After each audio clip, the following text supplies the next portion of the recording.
My guest is Stan Deyo, near-death experiencer, physicist, and author who's held above top secret security clearance and worked undercover for the FBI. Stan, thanks for joining me and welcome. Thank you, Jeff. Good to join you. Suppose the weather there in San Antonio, you're looking for heat today? Yeah. Actually, it was raining this morning, so it may not be as hot, but now it will be sticky. Oh, yeah, of Sticky course. and hot. Yeah. Well, where we are here in Colorado, it's we've been having the rain and everything, but today it dried out and it's nice and cool here in the Rockies. Like I said, Jealous. a little bit. I'd like to have a summer home up there to kind of keep cool. Yeah. Can we briefly go over your NDE and how that has affected you in your life? Yeah. Well, back in 1969 in Dallas, I had an apartment by myself. I was working in the computer industry, so I had odd hours.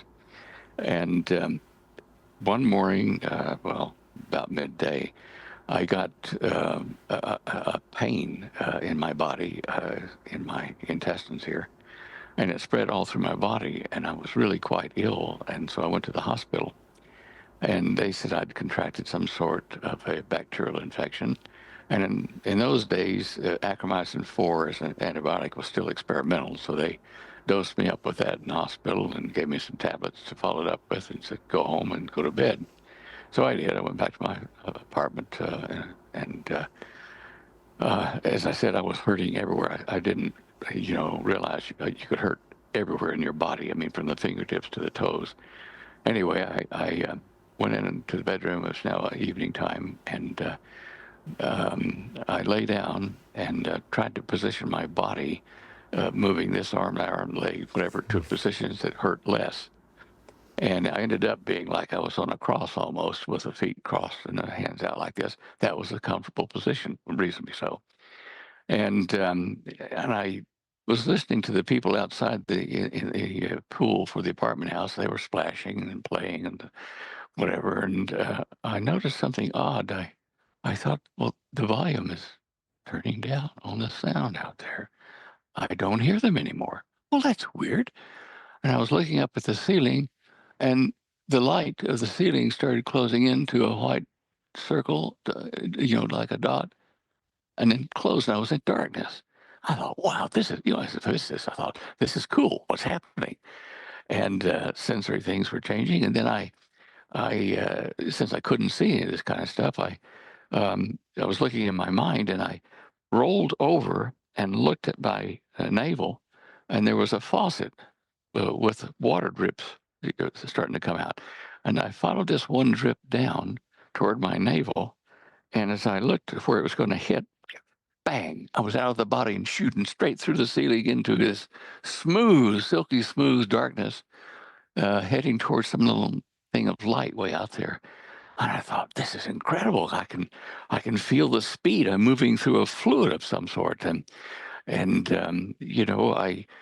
started to see little theaterettes form over here on the right side, maybe 100 of them all at once. And believe it or not, I was watching all of them at once and understood what they were. They were interactions between myself and other people where I had hurt them by something I said or did, and I was able to see back in their lives how it happened to have affected them. And I was like a judge thinking, well, yeah, that wasn't too cool. Yeah, right. And so one by one, these things started to close down, and I felt this like a flow of a fluid through my body, like I was made out of screen wire, and I would occasionally feel something wash out like a dirt cloud. I would look back behind me, and I would see a puff of like mud or dust coming out. As it left, I would lose a negative emotion like hate or greed or and it washed me clean of all these mud clots, which were bad emotions. And then I realized I'd seen all the things I'd done wrong in the theaterettes, and I'd been washed clean, and I kind of settled down like this in a semi-fetal position, and I thought, right, well, I'm right, and I was speeding out into this darkness toward the light. It grew closer, but then I heard this voice to my right side behind me, and it took my head and moved it a bit to let me see out into what was the universe. And I saw galaxies and all this kind of stuff. And I knew it must have been the Lord sitting there. And I said, hey, how does all this work? And that was a stupid question to ask because that had a big answer. The download of information I got, gravity and, propulsion and all those kind of things as a physicist was immense. And finally, I'd finished seeing all that stuff out there, and I curled up to relax and go out there toward the light. And all of a sudden, something snagged my body from its path out there and spun me around the right side. I looked down, I could see like a rope type thing, maybe metallic, down toward my body below. I could see it, and it was reeling me into my body. And I thought, well, I couldn't find anything to hold on to. I couldn't stop it because I was ready to stay out there. The peace was incredible. I mean, just incredible. Anyway, I thought, well, if I just relax and fall back into the body halfway, I can hold on to this where I am here in this parallel world or whatever with my left hand and left leg, and I'll put my right hand and my right leg in the body, and I'll cut that rope off, whatever it is. So I got down in there, and I realized that it was the bedside phone sitting right there next to me, ringing and ringing, and that was going through my right ear, and that was the cord. So my eyes were dried open. I had to blink a bit and get that, and I took my arm, which felt like it was a 10-pound ham on the end of it. It was very clumsy, and I knocked the phone off of the bedstand onto the bed, and the receiver rolled down to where I could hear it. And it was my mother calling. And she says, are you okay? Yeah, I said, clearing my throat, getting everything working. I said, yeah, I'm fine, Mom. What's the problem?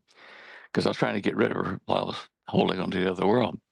She says, I just saw you walk before me like your grandfather did when he died. And I was afraid you were dying. I said, no, I'm fine. I'm fine. You going back to whatever you're doing. And I hung up the phone. Well, in that conversation, my left hand and my left leg slipped off of that ledge I was holding on to, and I couldn't get back out there. It took years of dream visions occurring for that download of information the Lord gave me to come into my mind as videos, audio visual type things, usually between 4:30 and 5:30 in the morning, wherever it was. And I learned how the universe works. I learned how flying saucers generate their own gravity and how you get energy out of gravity and all that kind of stuff. As I say, it was all tuned to my mind as a physicist rather than, somebody else that's a poet or something. And so it changed my direction. Before I had the NDE, I was going to be a millionaire by the time I was 30. I was going to be cool, right?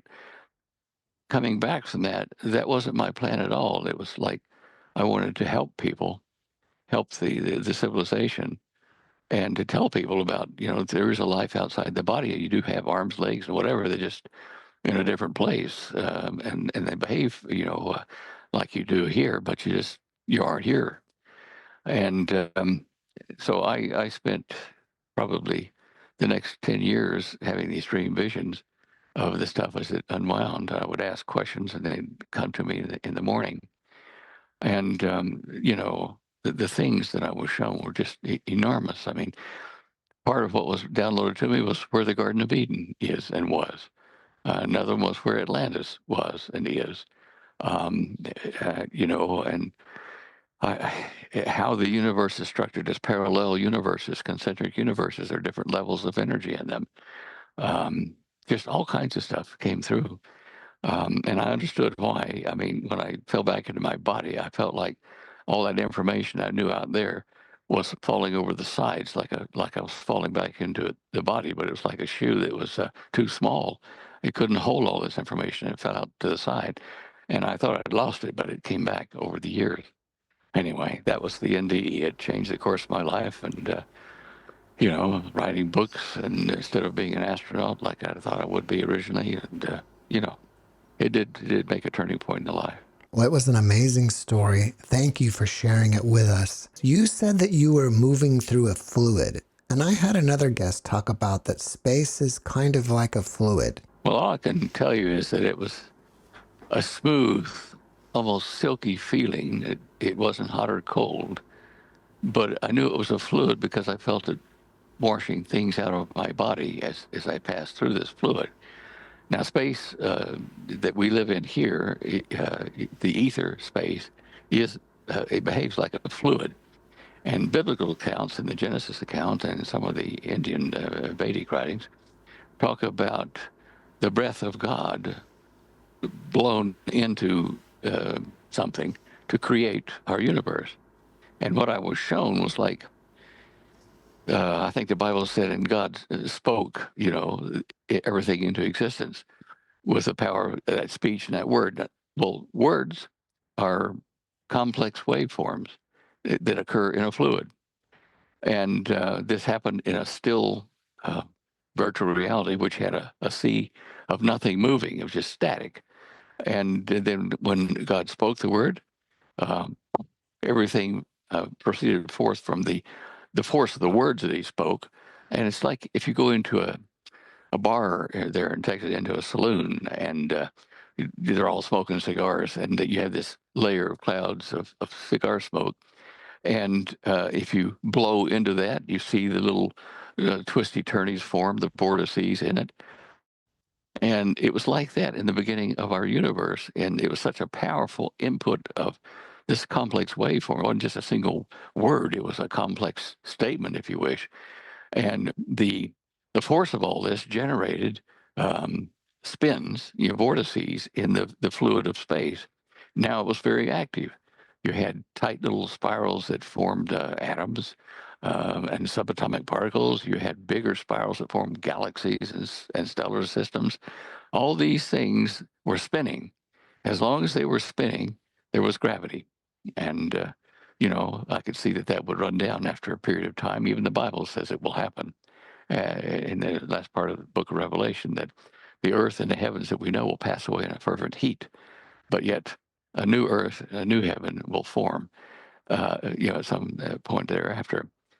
And it was like you were watching a virtual reality being wiped clean at the end of the book of Revelation and starts over again. Don't ask me why. That's the mind of God. But I do see, from the physics point of view, that all of these spins, these vortices that form mass in our universe, are dissipating energy. They're losing energy and slowing down. Eventually, they will stop and just suddenly break, and all of their energy will be released as infrared heat energy. The Bible even says it will get hot. It will be a fervent heat that will pass away. And knowing this helped me to understand a lot of things about energy and propulsion and whatever. We exist by the very word spoken by God. It's a vibrant, complex waveform, and everything that we are, every little atom, everything, is a function of that initial impulse that spread out through that smoke, if you wish, of the bar room and made sub-whirls and vortices all through. It taught me that also, that barroom analogy about the preferred way to travel in the universe.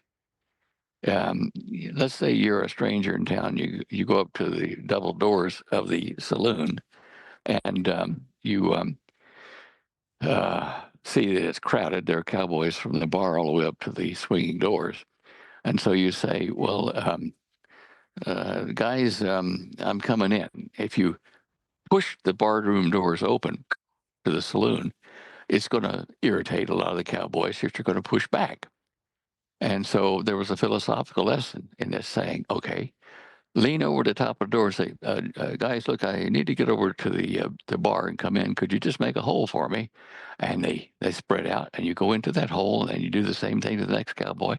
And that way there's no, friction. Now, in terms of that in physics and propulsion, if you blow a smoke ring in that bar room, smoke ring curls. If you watch it go through the layers of clouds of smoke in the bar room, you'll see that this donut, this smoke ring, goes through a formation, opens it up, and then closes it back as it passes through. It doesn't make a wave and shock to the side. It's because that smoke ring is curling, creating a vacuum ahead of it, like the cowboys open up a hole for you, and you fall into that hole. And so this is called asymmetric propulsion. If you want to go forward, you pull the smoke ring forward, and this is a way to achieve, hyperlight velocity in the fluid of space. It kind of sounds like you're creating a toroidal field. Oh yeah, definitely. And the interesting thing about it, with the physics of this universe, if you make these toroidal-shaped coils and put your craft in the middle of it, you're going to be pulsing waves ahead of you that curl around behind you, forming a pressure wave behind and a low pressure area ahead. But because you're pulsing these things, this fluid forward, it forms a field, inertial field, which moves things out of your way. But it doesn't just splatter them, asteroids or rocks or chunks. It says, move out of the way and fall in behind me. And so virtually, if you go through a field of small meteors and whatever, or asteroids even, if you have a bigger ship, what happens is you disturb that field only a little bit, and the particles of it are put back almost where they were before you came in, because it is a symmetric deposit. You've seen this in your garden if you used the water hose and got bored like I used to watering my garden back there in Dallas. You stick the hose, squirting nozzle down into the sandy soil, and all of a sudden you see, the nozzle gets sucked into the dirt, and I'm shooting into the dirt. Now that's backwards. So then after I'd had the ND, I took a bucket of water in the garden, and I filled it up to the top, and I turned the hose on with one of those nozzles, and I turned it on to hard stream, and I held it about 12 inches from the nozzle, and I put the hose over the bucket and went down. Now all the time I'm acting against this rocket force, because the hose is trying to kick back. You know how it does when you turn it on. And as soon as I let the tip of the nozzle touch the surface of the water, it sucked it down to the bottom like a rocket. I mean, really did go fast. And that was, my introduction into entrainment propulsion, how efficient it is. And I did a lot of experiments. I made a lot of models. Probably took me 90 to 100 hours to make each model. And I'd put it on the lathe, then I'd coat it with urethane or whatever. To make an air version and even a submarine version of an entrainment field.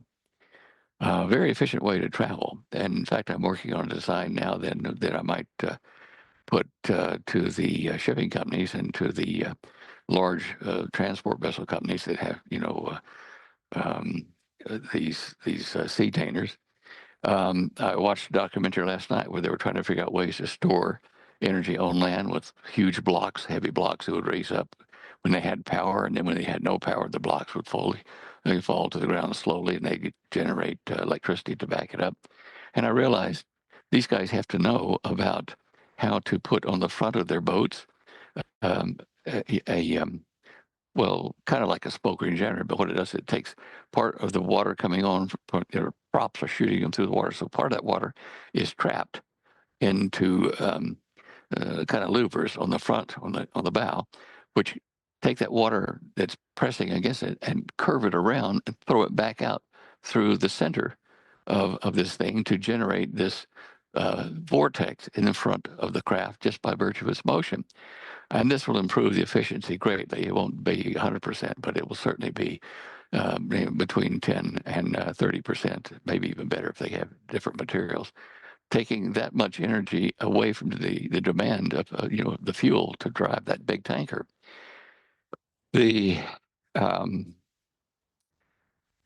aircraft or spacecraft, all of them that we use today, openly anyway, have friction as they force their way through the air.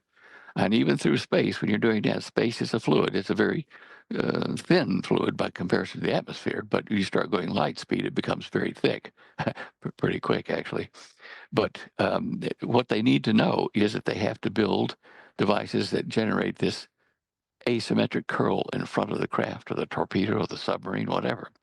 I've spent many years developing, test models and, filming some of them and some smoke-filled rooms with toroid travel to see how it worked. All of those things have led me to this point where I think the wise thing to do with the world as it is to be energy efficient with these large sea vessels.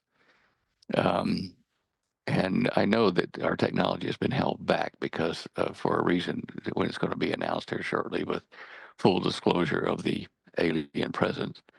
Otherwise, we would have these gravitic machines and free energy from the gravitational field. Anywhere you have a spinning field, gravitational field, you can interact with that with a sail made to react against it, and you can generate electricity from the gravity wave in the system you're in. Well, how far away are we from having warp speed like in Star Trek? Well, a good question. I'm sure we know how to do it. Whether we're going to do it yet or not, I'm not sure because the plan at the moment, these quote unquote aliens, or the Bible calls them fallen ones, they're going to stage a friendly alien invasion of the planet and share technology with us. They do have that technology as far as a small craft, a mile in diameter or smaller. And these work in the atmosphere, and they can create this curl for warp.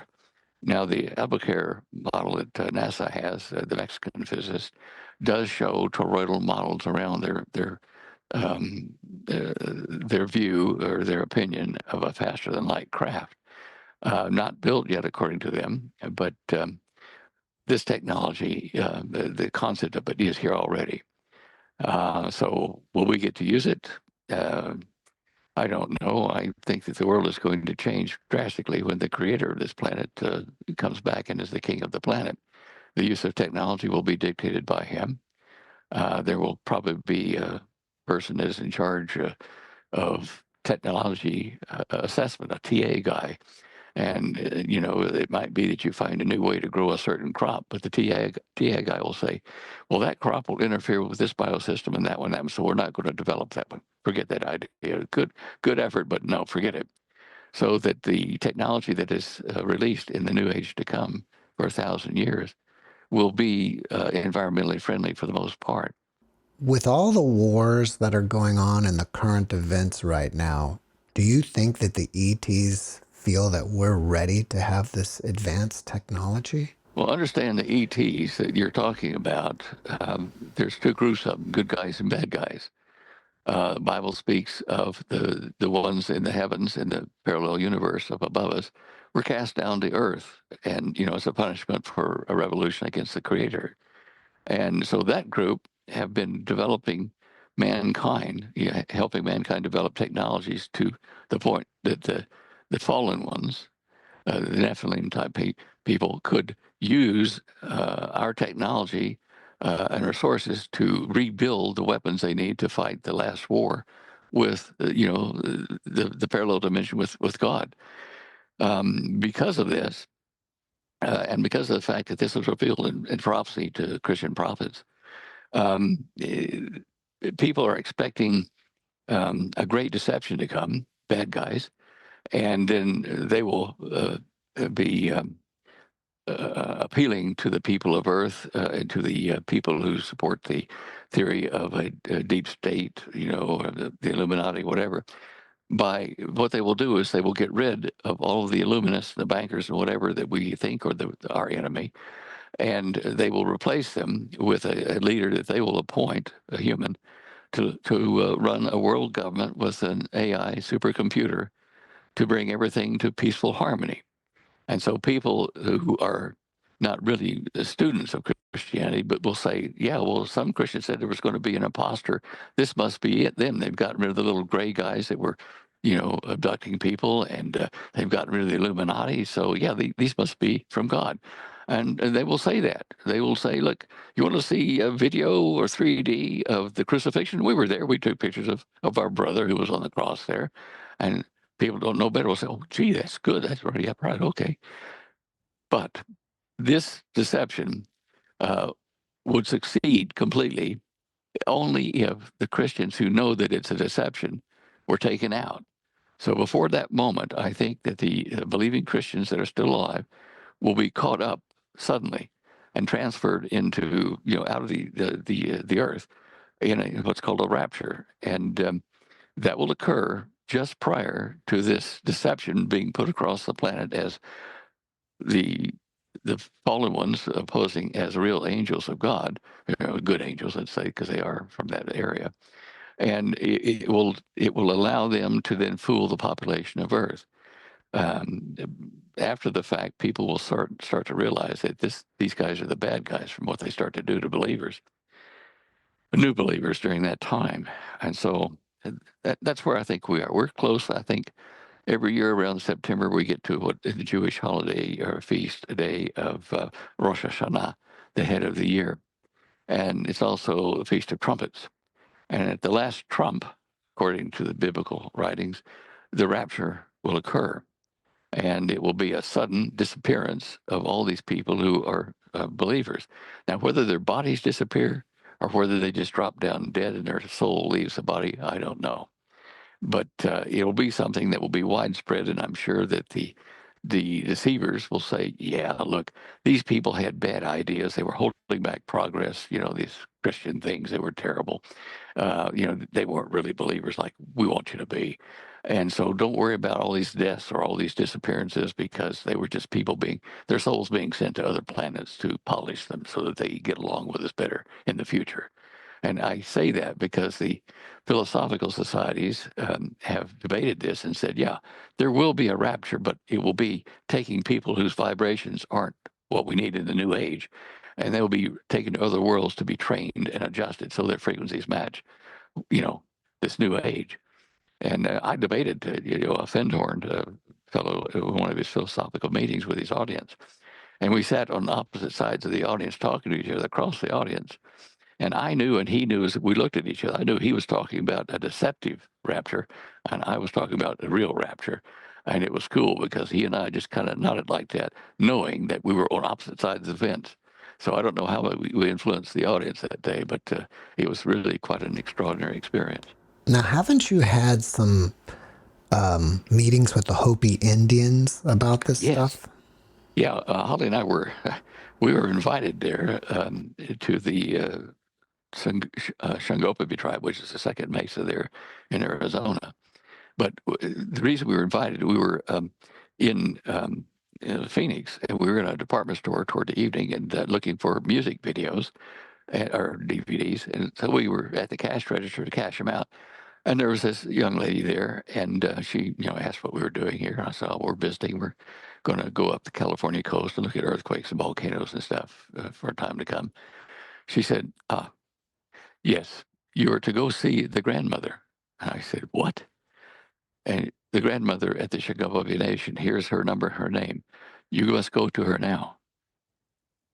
And I said, "Okay, who are you?" She said, "Well, I'm a member of the tribe." Okay, okay. So Holly and I went back to the hotel room, and I thought, well, let's rent us a car with a phone and stuff. And we got a Lincoln Continental. We drove about 100 miles out into the desert to the Hopi reservation, to the Hopi Nation. And we got there toward sundown that day, and we stopped at the only gas station, which is at the beginning of the thing. And there was one guy in there, Indian, that was about to close up. And I said, "Look, we're running low on petrol or gas. Can you tank us up?" And he said, "What are you doing here?" So we're coming to see the grandmother. We were told to come by this lady in Phoenix. Yes, yes, I know who you're to see. It's in Nishangopavi. My name is Taliuntoa, and my uncle is the guy that's the shaman up there or something. And so I said, okay. And we went up the hill into the white man's quarters and stayed overnight in like a motel. And then next morning we were greeted with a guide who took us over to meet the prophecy keeper in his home. And this is in the Shangopavi Nation now. And we were invited into his home, which was a cinder block home, 2-story, rectangular. And so Holly and I sat down in the living room on the floor where we were with him, and his son was translating for us. Augustine Moa, Mowa, I think was how you say it in English. And so his father started to speak, and he rattled on for maybe, I don't know, a minute or two, and then stopped. And I said to his son, "What did he say?" "Oh, he is very glad you're here." "For 2 minutes?" He said, "Well, there were some other things." And I looked around the room, and while we were listening to him, younger, like young adults of the Hopi tribe, men and women, had come in and just packed the place out all around us. And I said, "Okay." And he said, "Wait." He says, "You are the fifth of 8 messengers that have come to the Hopi towards the end of this age." "Okay. So what?" All right. And he said, um, "Let him give the prophecy now." So, okay, he says he's releasing the prophecy to all of the tribal members now. It's time since you came. This is what must be released now. And so his father nattered on and Hopi for, minutes and minutes and minutes. And then when he stopped and I got the translation, basically what it was that the United States is going to be invaded. But before so, there will be a rising in the waters between the mesas, the 3 mesas, so that they will have to go between the mesas by canoe. And that the United States would be invaded by China and Russia and a Middle Eastern nation that they didn't name. And it says this invasion will destroy many cities with bombs and then will occupy and go out throughout the country. And then just as suddenly as they came, they will stop and everybody will of the invading force will leave the country. That's like they've destroyed it or something. And he said, but there will be a remnant of people of the Pahana, the white man, the European man will come to join with the Hopi and the Navajo and the Sioux, and they listed all of the nations, and they will gather together into the Four Corners region of Colorado, and that will be where the new nation of the United States, but have a different name, will form at that point. And that reminded me, later as I was talking about this dream vision that he had, or prophecy, that the dream vision that George Washington had at Valley Forge, the angel showed him that the United States at that time, it wasn't any more than 13 colonies. It could have been, and they were on the East Coast. But he showed him the entire United States would come, and that there would be. They showed Washington, I think, 2 wars, and the third one was the last one to come. And this black cloud rolled across the United States with a red light in it. And as it was about to close in here in Colorado and shut us off completely, an angel stood in the middle of the cloud, his feet onto the Rockies, and pushed back the black cloud, and it all left. And that was Washington's dream, but the Hopi dream was similar about this invasion. And the countries he named, the Hopi guy did, were communist countries: communist China, communist Russia, and I don't know what Middle Eastern nation is communist, but anyway, but communism is the red light. It's always been known that. And so all these things he told me, I thought, well, how can the water rise up between the mesas? I mean, sea level would have to rise up a mile. But I didn't realize, and until I got a call from a lady, it was an archaeologist, or no, sorry, a geologist. She was flying over Arizona, and she'd heard what I'd said about the prophecy, and she said, "You might think about this: the the Colorado River comes down through the mesas and down into the Grand Canyon, but there's a place there where there's a bottleneck, and if a strong earthquake happened, it would drop rocks down and block the river, and it would back up into the mesas. So you don't have to drop down to sea level. It just backs up because you block the river." And I thought, well, now that's a clever idea. Maybe that's what's going to happen. I did some sums on the flow rate of the Colorado River and stuff, and assumed that it was blocked up. My figures showed it'd take at least 20 years to fill it up between the mesas, but a lot can happen between now and then to cause the river to flow with more water from rain or whatever. Anyway, that's the Hopi vision. And in 1996, they were telling us this. And at that time, the thought of a civil war in the United States, I'd asked the son that was translating, I said, well, a civil war between what? It will be many-sided. It will be racial. It will be religious. It will be financial. It will be political. Many-sided civil war that will virtually destroy the United States. And what are we seeing now? What are we seeing on the news now? Yeah. Can you tell us about the 7-year tribulation? Well, the Bible says that during this 7-year tribulation, in the first part of it, first 3.5 years, there will be a leader appointed to be the ruler of the planet, and he will persecute those who do not join him, receive the monetary mark, which you'll need to buy or sell, because the world will be put on a digital money system. And he will persecute those that won't take that, and he'll find some and he'll behead them. The Arab or Muslim tradition of beheading will be commonplace during that time, but not obviously dominant, because they wanted to gain the respect and the friendship of the people that will be under the rule of Satan and his minion. Now, of late, people have been advised that we have a problem with artificial intelligence.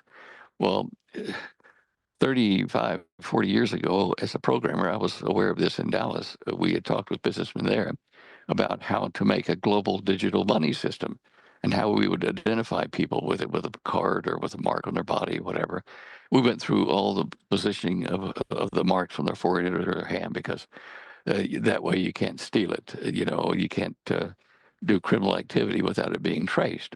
And so this AI thing, we theorized about it at the time, but our biggest computer at the time was a IBM 360, which was so pitifully small that our cell phones are like 100,000 times more powerful, and storage is out the wazoo.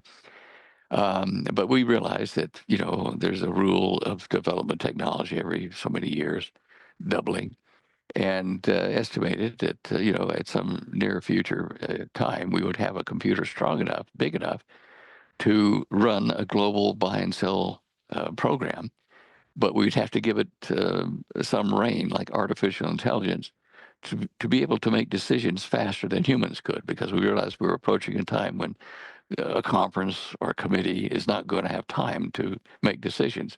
And even a president of a country is not going to be able to make informed decisions fast enough. So that's why artificial intelligence was born. And now, of course, with quantum computers and various developments in neural networks, we can have a computer system that is almost sentient. Now, I suspect that the Bible, the book of Revelation, calls this artificial intelligence computer system the beast. There have been names tossed around about that over in Northern Europe, but the ruler of the planet will be a man. Now, Elon Musk has already started experimenting with neural patches into the human brain to patch you into the internet and things like that. So whoever the Antichrist person is, he will probably linked directly to his brain to the supercomputer, and he'll speak and make decisions based on what the supercomputer says. And people will think, who could make war against this guy? He's cool, and making tremendously great decisions in the beginning. And that's that around the middle of the tribulation, things are going to go bad, and the Antichrist, this guy with the AI in his brain, is going to attack Jews and Christians, and he's going to probably nuke Jerusalem. There's a number of things that support this, but he's going to be really anti-Jew, anti-Israel, and that at that time the Bible warns the Jewish people who are in Jerusalem, don't, when you see this guy come into the temple there and proclaim himself God, don't delay. Don't go up to your rooftop and gather clothes or whatever that are drying. Leave town as fast as you can. Get the heck out of there. And so they're to make an exodus again out of Jerusalem, going to Um, well, what the inner circle of prophecy keepers we think is going to be the Garden of Eden revisited. And a lot of people thought it was going to be the city of Petra, the stone city in Jordan.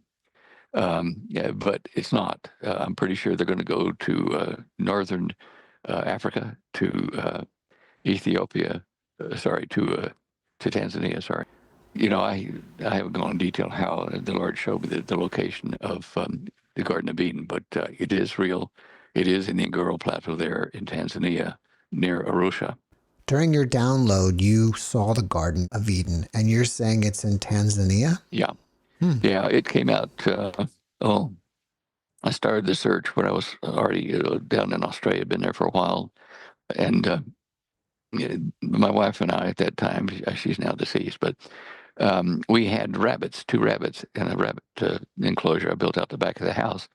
One evening, I was out there leaning on a shovel because I'd been getting rid of their poo and stuff, and I was looking down at the rabbits, and I said to myself, I said, it's like I'm God and they're rabbits, and they're looking at me trying to figure out what I am, what I'm about. And these are rabbits, on that level. And then as I stood there, I felt this sudden sensation of motion, and I looked down the driveway in the darkness there, and it was as though my body became in sync with the movement of the planet. It was like I locked into it, and I could feel the movement of the planet. And I'd been thinking about the Garden of Eden with the rabbits and whatever, and I went into the house and told the wife, I said, that had the strangest thing happen. Well, maybe you ought to see if you can find the Garden of Eden. I thought, oh, gosh, things happened. I was able to use maps and things from the uh, library at the university and prove the location from translating Old Hebrew in the Genesis account. Um, and yes, it is the Garden of Eden. And I talked with another pastor that was over talking with Prime Minister Netanyahu. And he and Netanyahu were talking about this, and they realized that when Israel has to flee, it's going to the old Garden of Eden. And it's like 100 square miles inside this crater, the collapsed crater. It's got plenty of water. It's still coming from the spring up at the top of the Ngoro Plateau, which eventually, originally was the water source for the four great rivers that carved um, through the Pangea, the single Earth mass, and weakened that mass so that when the asteroid struck for the flood, it caused the planet to split apart into the continents. By the way, continental drift is a myth. When this asteroid hit in the Indian Ocean and pushed India up to its position there in China, and pushed Australia down over to this side, and Indonesia was broken up islands, pushed over that way. When that happened, it caused um, a flood and a rain from the impact of the asteroid. The heat boiled the sea, it condensed, and that condensing rain was a new thing on the planet at the time, because before that impact, the Earth was watered by heavy dew that came up overnight and watered the plants. Again, this is historical. So all these things together um, prepared a land, prepared the earth for what was to come, the next fire judgment, whatever. Tanzania, I was financed for safari to there by a young couple over in Pennsylvania. Jared and Christina Gretsch, and they financed the safari. We went over and into the Garden of Eden and up to the plateau. We found where all the great water flow. It was a huge spring, 20 acres in area for the spring opening at the top of this Ngoro Plateau, where that had supplied the water that etched through the different land masses in Pangea before it broke up, weakening that area so that when the asteroid collapsed hit, it it caused these things to break and to send all the continents where they are now rapidly. It wasn't over millions of years. It slowed down now, but it was a rapid separation of the continents. Even this is talked about in the names of the various um, heroes or characters in ancient Israel history.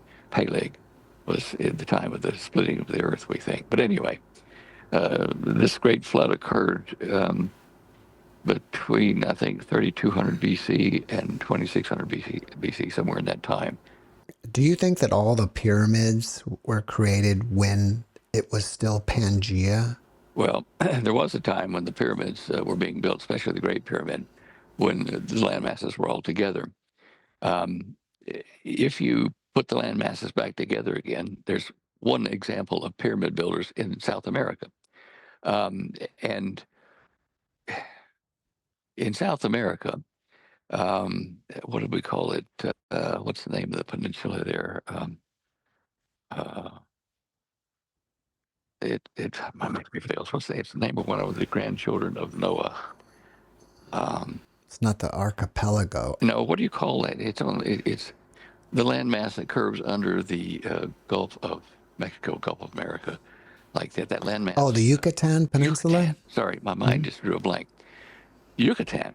Okay, looking in the genealogy of that early time, from the time of Noah, one of his descendants was named um, Joktan in English.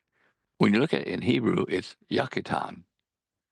And he, we found out where Yakitan had settled in North Africa, where the pyramids were there. But at that time, it was either like a stream crossing or a very short journey across water to get to Yucatan Peninsula.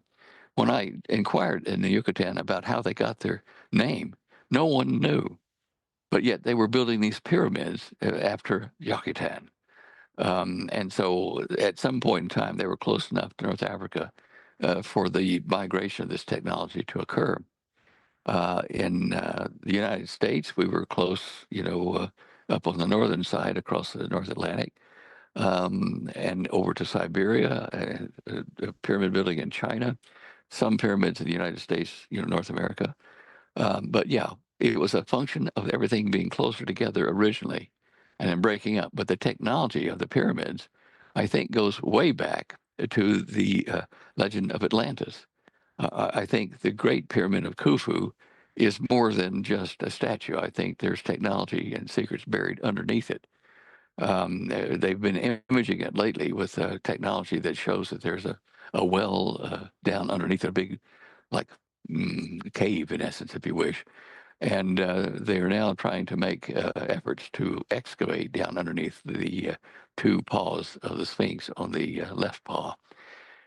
And that should be interesting because I think what they will find is technology that was part of the Atlantean culture, because Atlantis was all of Saudi Arabia. It was a peninsula. It was an island at the time, peninsula now. Before the Great Flood, water completely surrounded, the Saudi peninsula.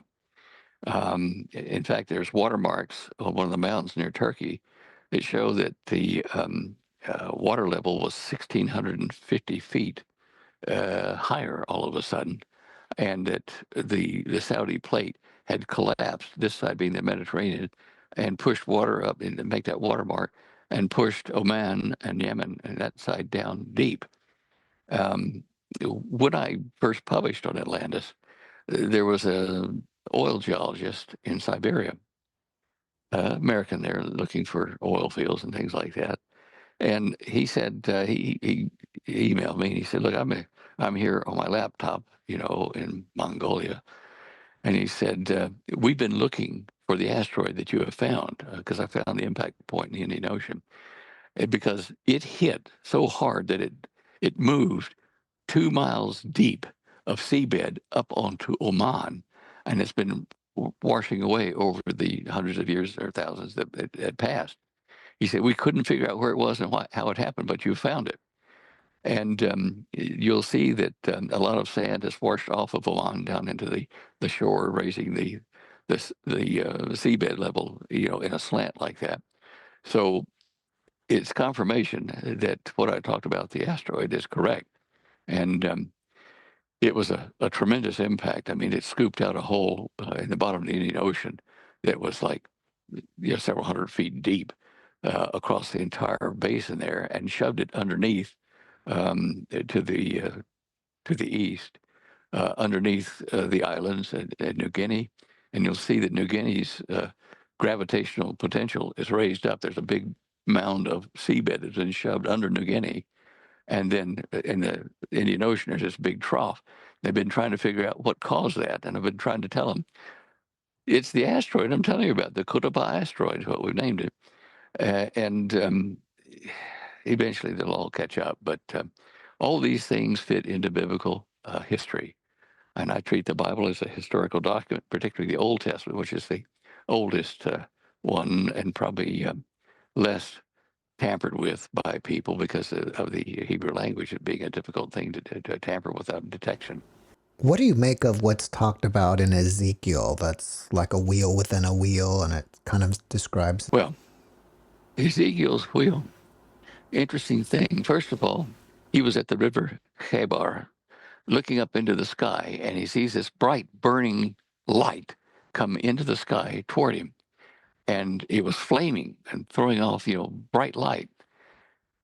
And this is because the parallel universe to us, the Bible speaks of as the third level of heaven. When you come from that level into our level of existence, the energy density of your atoms changes. It's very high energy in the upper level where God dwells. And at our level, it's lower energy. And in the lower level, the Tahom level, it's lower than our energy is here in our cells. You can spin atoms up. You could add energy to atoms. So he's looking up there, he's seeing this thing flaming. Why was it flaming? It was coming from God's, level, the third heaven, and it was very energetic, and it had to throw off excess energy to get down to the level of our part of the structure, so that it didn't burn the environment, burn people, or whatever. And so this was a device, and it was throwing off the energy. It finally cooled down enough, and it was over the river Chebar, where Ezekiel could see it. Now, the wheel within a wheel could be a rotating structure within a craft. It could be a wheel like this, or it could be, a wheel like that for some reason. What the exact shape of it is, people have, conjectured for some time. But it was obviously a device that had wheels and spun. It had its own gravity, in essence. And so whatever it was, I do feel it was from, the third level of existence, the third heaven, down into our dimension. And on that note, if you've ever heard ghost stories that were real, people saying they had a ghost in the room or an appearance or whatever, that the temperature in the room dropped. And that's if someone in the lower level of existence, in the first heaven down there, their energy density per molecule or per atom is lower than ours.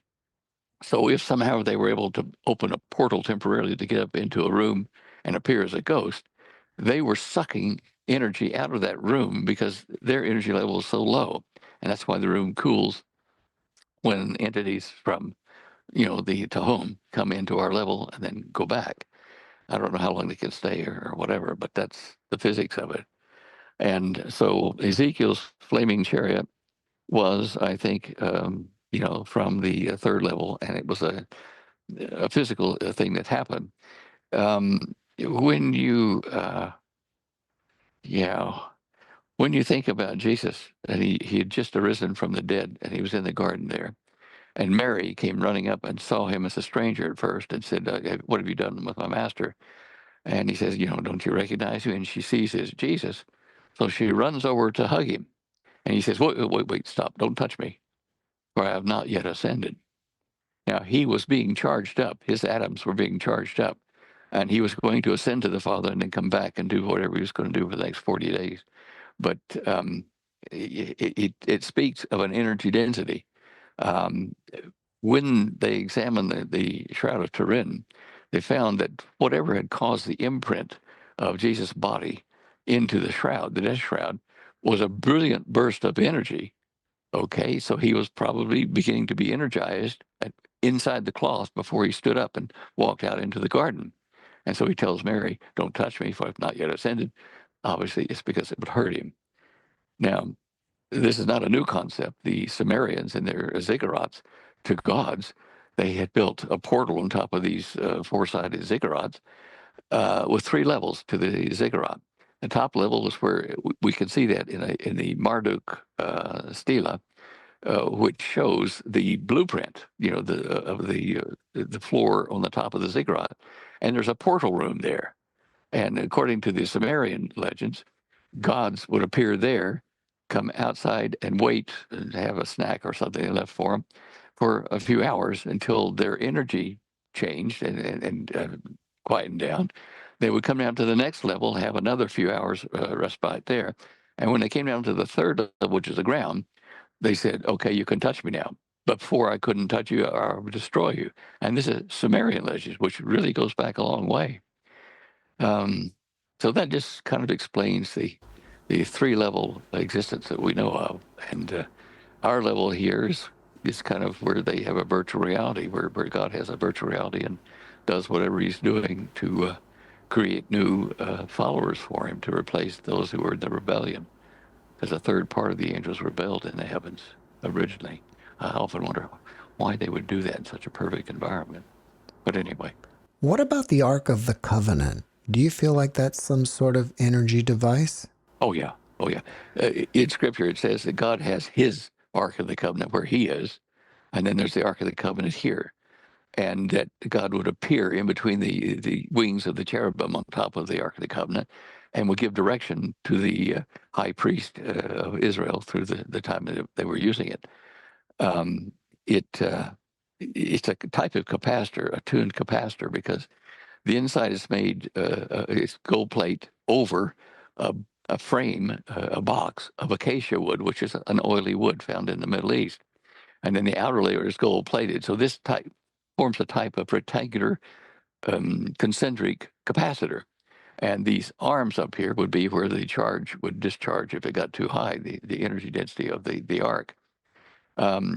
Case in point, when the ark had been stolen by the neighbors of Israel, and in King David's time, when he negotiated for the return of the Ark of the Covenant, they gladly gave the Ark of the Covenant back to Israel because it was producing sores on all the people that were even close to it there in the neighboring country. These sores, I think, were radiation burns of some sort.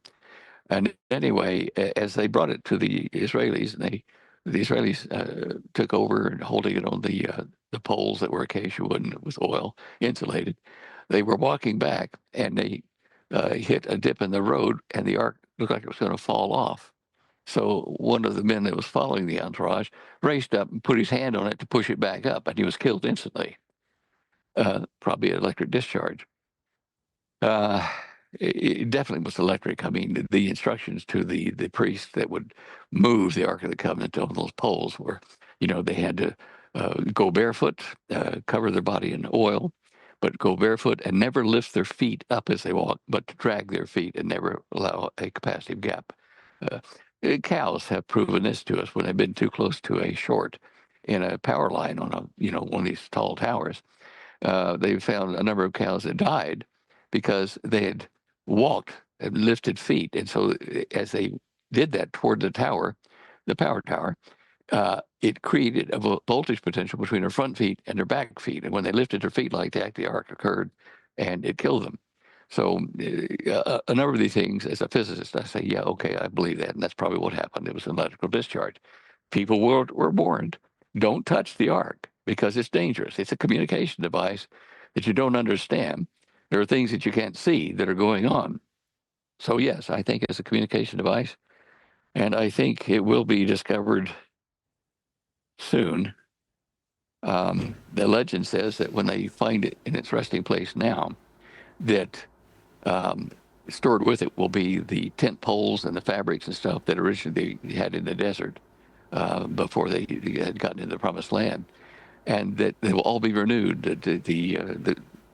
The fabric for the Holy of Holies cover, all that stuff will be renewed. All the gold and acacia and everything around will be renewed, and before their eyes they will see a renewed um, temple around the ark. Now, where that comes in the middle of the tribulation or what, I don't know. And I've helped a couple of people that were looking for the ark over there with some maps and translations.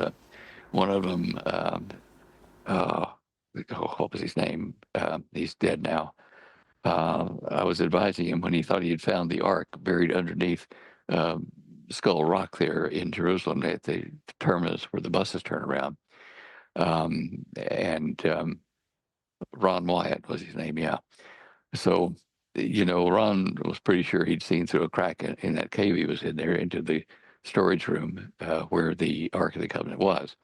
Now, the Ark of the Covenant may also be underneath the old uh, Temple of Solomon because um, being pyramid builders, the Israelis knew how to um, pack sand into two columns so that they could knock the plugs out, drain those columns, and it would cause the Holy of Holies place to just sink right down into the ground underneath there and rocks to close on it and seal it off. And there is certainly some evidence that the Ark of the Covenant may be there underneath the old temple location, the old temple location on the Temple Mount. Um, I'm thinking that it might be there because of uh, a thing that happened to a friend of mine, Lambert Dolphin. He took a team over to Jerusalem to go in behind a big 20-ton rock that was in a passageway underneath where the old temple was, and see if they could image inside that stone to see the ark there. So he took his equipment, everything over there, and he was stopped before he could go into that door, which goes behind the Boiling Wall. Nimrod Novik sent the police to stop him because they were going to seal off that area. You couldn't go in there. They stopped him from going in there. There was a metal door there, a grilled door. I remember seeing it myself back there, but it's been locked off, padlocked off, to prevent people going back and poking around in the area that they don't want you to. So I suspect that somewhere in the knowledge structure, the prophecy keepers, whatever of Israel, they know that the ark is there waiting to be recovered. I don't know, but there's a room down under that. We have seen that with the infrared imaging. I've talked to another guest about it being in Ethiopia. Do you think it's possibly in Lalibela? Um, yeah, it says that Menelik, who was a son of Solomon and Bathsheba, went to Israel and brought it back. I don't know if I fully believe that, but it's possible, I suppose. The other evidence in the Bible does say that the ark is either at rest there in Israel in a secret place or on Mount Nebo across the Jordan, where it was taken by the priest during the Babylonian invasion of Jerusalem. And Nebuchadnezzar allowed, what was his name? Anyway, one of the prophets to take a team with him to take the Ark of the Covenant over to a place and hide it out of Israel over in Mount Nebo. And the deal was that the prophet would take the ark, but he would also be accompanied by a troop of Babylonian soldiers to watch them. And when they got to the mountain to hide it, that the Babylonian armies would stay at the bottom. The Jewish prophets would take the Ark of the Covenant up Mount Nebo and hide it, disguise its hiding place, come back down and say to the guards, now go see if you can find it. And when they couldn't find it, they thought, okay, it's in a safe location. So these are all biblical stories, legends, whatever. Which one of them is correct? I don't know, but I do think the Ark of the Covenant will surface toward uh, the middle to the end of the tribulation period. Besides getting downloads after your NDE or during, have you noticed that you got any abilities that could be considered psychic? Hmm. Well, I do get dream visions of things in the future. I suppose that's psychic. There was one time in Australia that I had a series of dream visions about Lake Taupo, and how it would erupt and destroy the North Island. A very detailed dream. And other Christians after that did report having a similar type dreams of Lake Taupo, which is a caldera, of it suddenly dropping the water level down as it collapsed underneath, and the water from the Lake Taupo fell into a magma pool underneath it and caused a pyroclastic type eruption that threw stones as big as a house miles away. And that, I found that to be something unusual, as I guess, a psychic type thing. I Yeah, I had a psychic vision of, a dream vision of my youngest son when we went down to Australia, living down there, of him and his brother climbing in the tree out the front when I told them not to. It's yeah, a jacaranda tree with purple blossoms. I saw in a dream vision that the young son, who was very adventurous, had reached out to grab a branch and fell to the ground and broke his leg so bad that the bones were sticking out. So I woke up immediately and I said, I'm putting ropes in that tree to catch them, so they don't fall. And I did that. And a few weeks later, sure enough, the little bugger fell and caught the rope and didn't break his leg. Strange, isn't it? Yeah. Now, things like that do happen. I can't remember them all off the top of my head, but yeah, dream visions. I dreamed vision coming to the United States. I dreamed vision being up in the air over the United States in the darkness of the early dawn. And as I was looking at the United States off to my right, I saw this creature of gold, and it was twinkling in some kind of light shining on it, and it was putting wings out like a butterfly does, and spreading them out to become full-fledged wings. It was a fledgling gold thing, and I watched it as its wings spread out, and it took a trumpet and started blowing down toward the earth, toward Denver area, and it blew golden toroids, golden donuts. And I'd watch this being blow these toroids down there, and they would hit the area, and nothing would happen. And it seemed as though it was sad. It was looking for something, and then it blew another blast down, and this one was answered with a golden donut that came back up and hit his his golden armor, and it all glowed bright when that happened. It was a good thing. So I said, I've got to see who that is. So I moved, by thinking, I moved over to that creature there, and was rolling around to see his face inside this golden suit. And as I rolled around to look, bang, I was sucked into it, and I was in the suit. And then the suit and I descended to the earth over into a semi-desert area, kind of like here in Colorado. And I landed, and to my east, back east, there was hundreds of tents, little pup tents. And I went and opened up the first one, and there was a person sleeping on a cot in there, and his alarm clock had gone off, but he had not waked up. He'd missed the alarm, and he was covered in his webbing. So I reached through the web, kind of like the internet web, reached through and said, "Hey, you've overslept. Get up." And I woke up these hundreds and got them all gathered there together. And as I stood looking at them, then I turned around to the west toward California, Northern California, and I started to see flaming little rocks or whatever coming down and landing in Northern California. One, two, three, then hundreds, and then there's a flow of these burning ember type things. And I turned around to look at these hundreds of people, and I could see it, the flashing of the flames on their face, from that. And I said, okay, now go back to your people and tell them it begins now. And when I woke up from this, of course, I wrote it down. I was absolutely stunned by it. I've never found out exactly what it is, unless it's maybe the beginning of the tribulation, which triggered my telling you this dream. A number of things like that. So, yeah, I've had some rather interesting, I guess, psychic events. Well, since AI is available now, would you say the 7 years have started? Well, AI can be available now, but it's not in the supercomputer.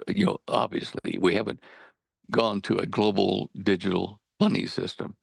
And I think the tribulation will start at, when a particular event happens, whether it be that shower of burning embers and the rapture of the church, that would start this. A lot of scholars say that when that rapture occurs and removes so many Christians from wherever they are at that instant, that would be if you got a pilot that's a Christian in your plane, he's gone. That might be problematic. And if you look across military and against civil, all these people that would go out of various infrastructures, that would cause a panic on the planet. We got to bring order. We got to see what happened and repair the planet. So that AI may at that time come to power. Look, even my bank here has told me in the last year or two, we're going to go to a digital system. Your accounts will be digital. You won't have to write checks anymore. You could go digital. And so I found that interesting, and thanked him very much for telling me that. But your cash and gold and silver and stuff will be worthless. You have to have digital currency, digital, electrical currency, I guess as you call it. But yeah, um, gold and silver will be virtually worthless unless you're trading privately. And the rule will go out, I'm sure, planet-wide. If you find someone that's trading in gold and bartering and getting around the system, tell us about it. We'll give you a portion of what we confiscate, but we'll arrest those people because they're not of our kind of people. They're not participating in this world government. So even the Bible says that gold and silver will become cankered in those days, and people will throw out in the street as useless. There are some cryptocurrencies that are backed by gold. You think those will be worthless? Well, if you try to convert them, yes. Remember in the 30s when one of the presidents, I forget, outlawed private ownership of gold. At that point in time, you couldn't own gold. You were a criminal if you kept it.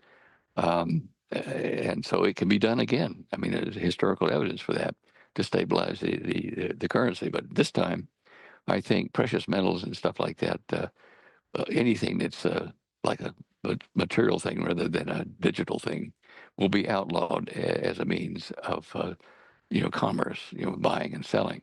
It's going to happen. I mean, we can see it. And the new world order that's coming will say, look, we can get rid of the criminal trade, the drug cartels, because we will have control of their digital money.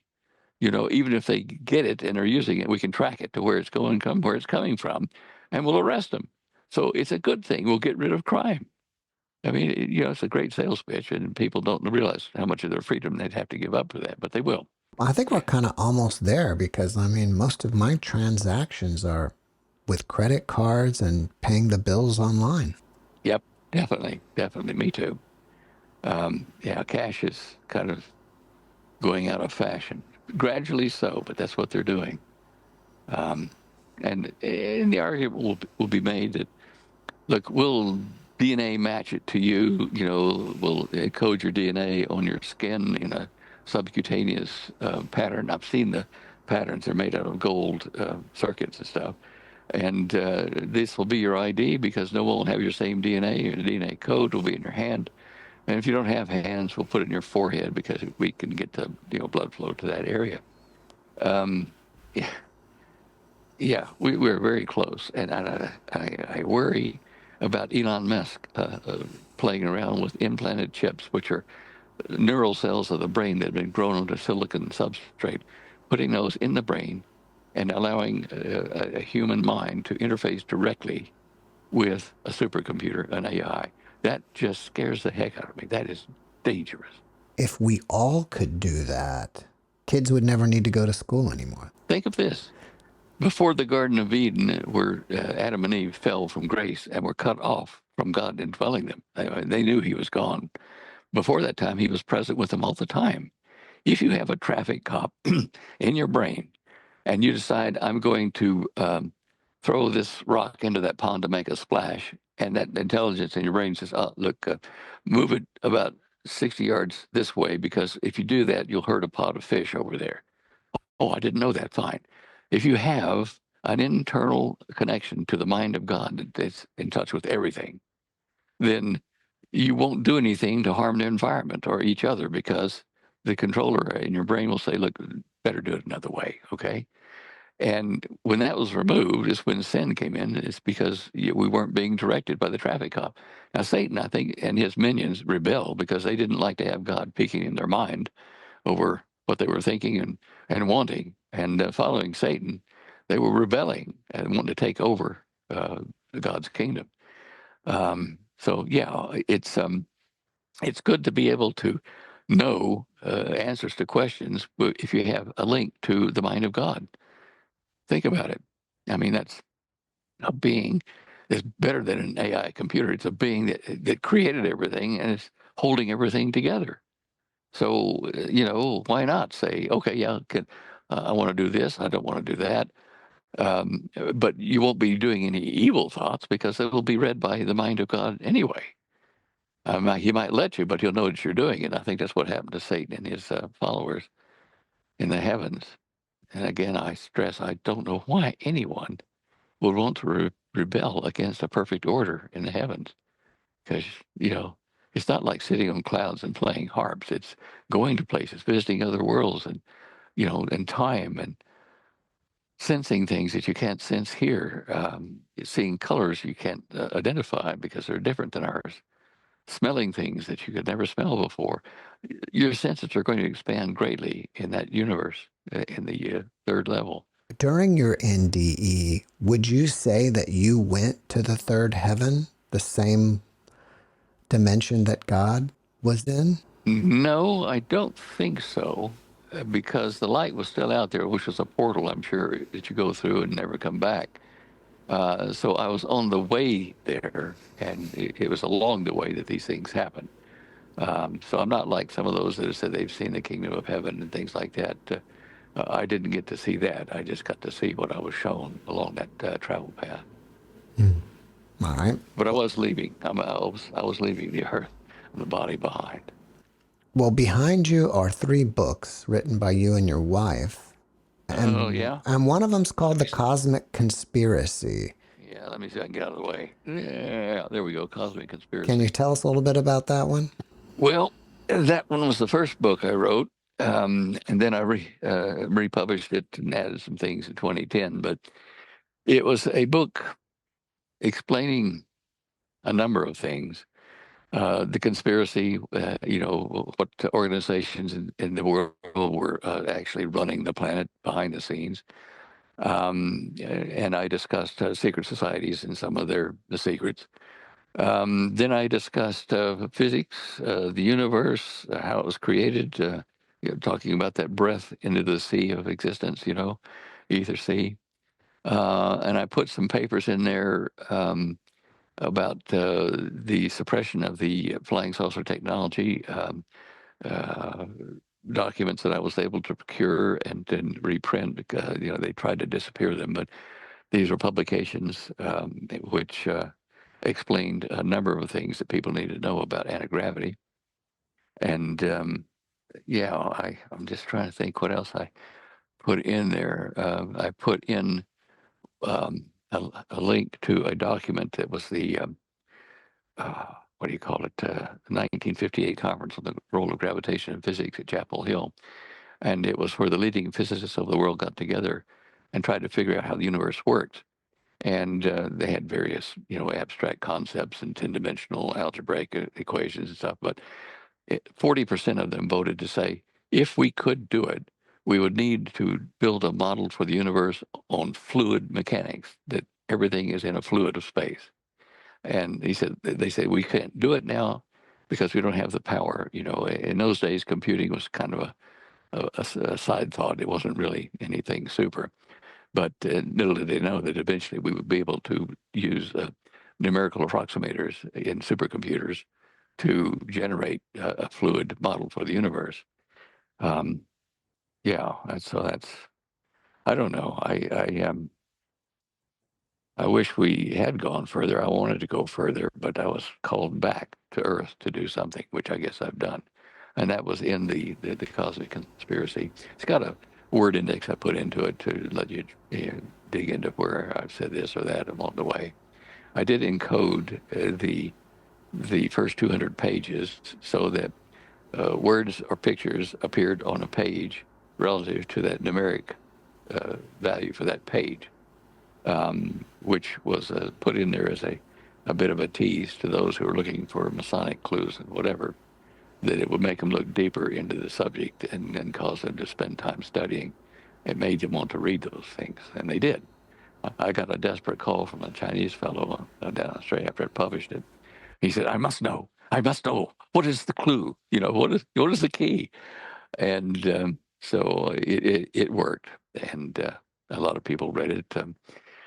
I guess now I don't know. I think we sold 250,000 copies or something, out our garage door. But it's in at least 20 countries, and King Charles and his father, the Duke, they had copies of it in their library.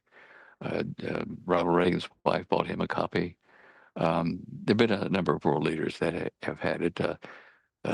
President Clinton and his cabinet had access to it. They had it there in the White House. I was told that by a messenger sent by uh, James Schlesinger, the Secretary of Defense at the time.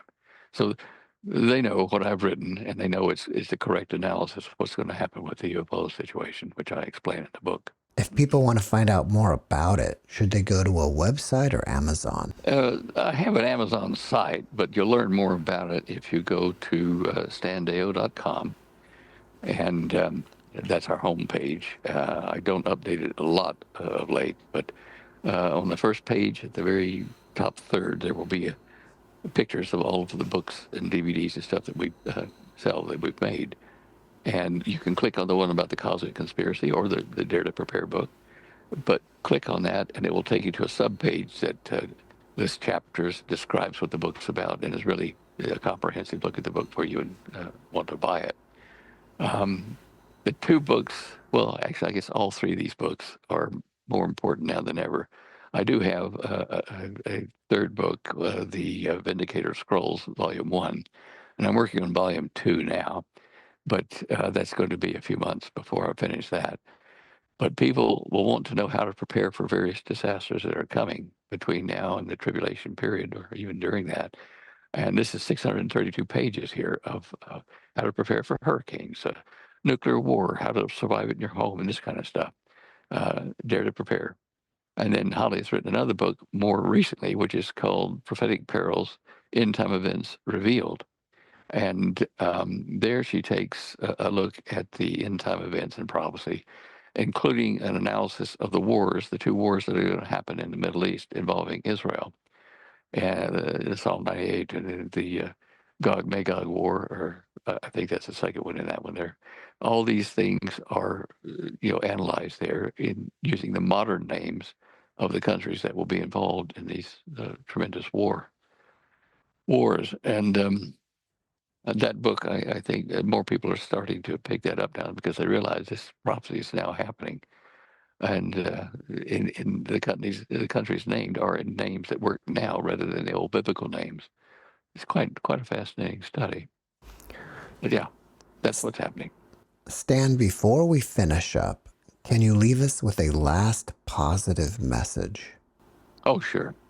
Look, the whole Bible is good news, right? It tells you how um, to live forever at a point in time, ever after. Not you didn't create it as a forever being, but you can gain it by following and accepting Jesus Christ's sacrifice for us.